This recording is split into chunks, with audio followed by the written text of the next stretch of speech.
আহলাকা মান কানা কাবলাকুম, কৃপণ হয়েও না। কৃপণতা পূর্বের মানুষকে ধ্বংস করেছে। কৃপণতা খুব খারাপ জিনিস। 10 টাকা ইনকাম করলে 1 টাকা দান করার খেয়াল রাখবেন। কৃপণতা খুবই খারাপ জিনিস। আল্লাহ রাসূল দিন রাত বলতেন, আল্লাহ আউযু বিকা মিনাল বুখলে, আল্লাহ তোমার কাছে আমি কৃপণতা থেকে বাঁচতে চাই, আল্লাহ তোমার কাছে আমি কৃপণতা থেকে বাঁচতে চাই, আল্লাহ তোমার কাছে আমি কৃপণতা থেকে বাঁচতে চাই। রাসূল সাল্লাল্লাহু আলাইহি ওয়াসাল্লাম বলেছেন 3 শ্রেণীর মানুষ ধ্বংস হবেই। তার মধ্যে একজন সোহন মোতা, যে কৃপণতাকে মেনে নিয়েছে, যে কৃপণ সে ধ্বংস হবেই। রাসূল সাল্লাল্লাহু আলাইহি ওয়াসাল্লাম বলেছেন লা ইয়াদখুলুল জান্নাতা বাখিল, যে কৃপণ সে জান্নাতে যাবে না। সারা দিন ভ্যান চালিয়ে 300 টাকা ইনকাম করেছেন, 2 টাকা দান করবেন।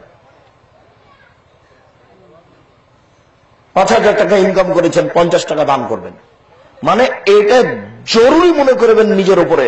রাসূল সাল্লাল্লাহু আলাইহি ওয়াসাল্লাম বলেছেন সবাকে দান করতে হবে, এই জন্য বলেছেন। রাসূল সাল্লাল্লাহু আলাইহি ওয়াসাল্লাম যখন বললেন সবাকে দান করতে হবে, তখন সাহাবীগণ বললেন যদি না পারে, তাহলে না পারলে মানুষের বাড়িতে কাজ করবে, কাজ করে যেটা পেয়েছে সেটা দান করবে। এ দেখেন দিন মজুরকে দান করতে হয়। তখন সাহাবীগণ বললেন মানুষের বাড়িতে যদি কাজ করতে না পারে, এবার তখন আল্লাহ রাসূল বলছেন তাহলে এ করবে, অসহায় মানুষের উপকার করবে, একটা ভ্যান ঠেকে হেঁটে ঠেলে দিবে, এটা দাম। সেটা যদি না পারে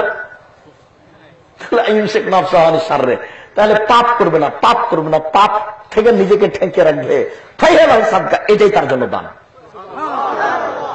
সাহাবী যত নিচে যেতে থেকেছেন, আল্লাহ নবীও তত নিচের দিকে যেতে থেকেছেন। সব বুখারী মুসলিমের হাদিস। মানে দান জীবনের জরুরি।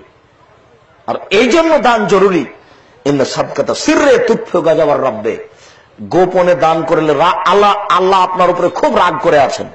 মানে আপনি জেনা করেছেন, চুরি করেছেন, কাকে মারিয়েছেন, খুব রাগ করে আছেন। তো যদি খালি বলেন যে এভাবে দিবেন না, আমার জন্য 5000 টাকা থাক, এভাবে বলবেন না, খালি বলবেন 5000 টাকা থাকলো মসজিদে লাগাবেন, এবারে আল্লাহ রাগ মিটে গেছে। আচ্ছা ঠিক আছে, যাও, তুমি তো ঠান্ডা করে দিয়েছো আমাকে, যাও, তোমাকে মাফ করলাম, যাও।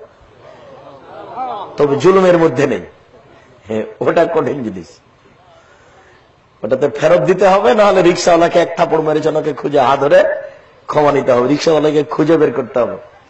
দলীয় দাপটে রিক্সাওয়ালাকে থাপড় দিয়েছে, তো ওকে খুঁজে বের করে হাত ধরে বলতে হবে, রিক্সাওয়ালা তোমাকে একটা থাপড় মারা আমার ভুল হয়েছে গো, তোমাকে মাফ করো, কেন এটা জুলুম।